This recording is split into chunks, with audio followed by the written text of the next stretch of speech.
Prince Edward is not nearly as well known as his siblings, Prince Charles, Prince Andrew and Princess Anne.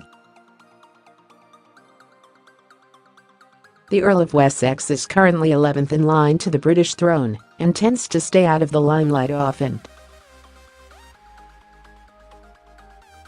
However, the Earl is still involved in the royal family business and has taken on a majority of his father's responsibilities after Prince Philip announced his retirement last year. Royal biographer Ingrid Seward reveals in Prince Edward, a biography, that Prince Philip broke centuries of tradition by joining Queen Elizabeth II in the delivery room when she gave birth to her third son. Ms Seward writes that Philip took a concerned interest in the proceedings.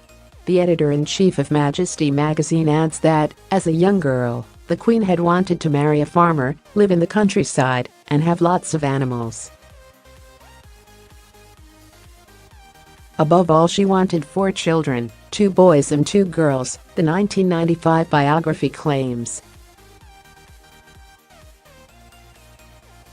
The Queen had married a sailor, not a farmer, but her other wishes had been fulfilled.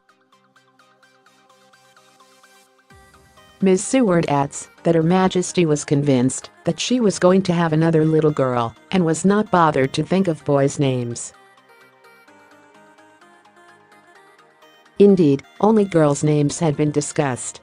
When Prince Edward was born, much to the Queen's surprise, Prince Philip telephoned the news to the Queen Mother at Clarence House.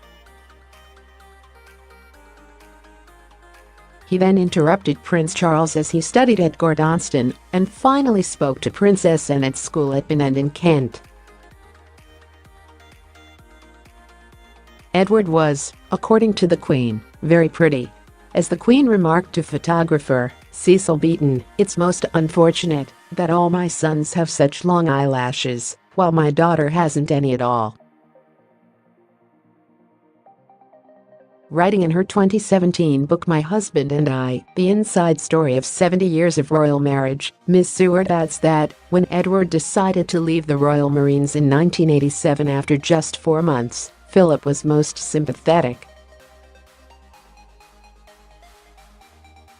Ms Seward said, "Philip was, in fact, the most sympathetic.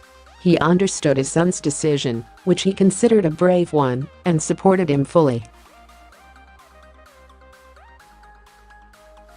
Edward had explained to him that he felt he was never going to be able to fit in as well as he'd hoped.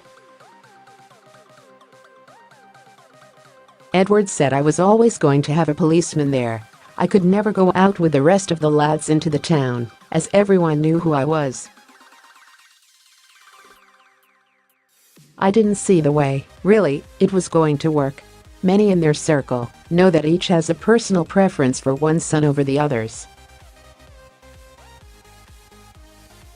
Ms Seward claims that, for the Queen, Andrew will always be her favorite, but notes that for the Duke it is Edward. The Prince is expected to take on the Duke of Edinburgh title when Philip passes away, according to a 2015 article by the Sunday Times.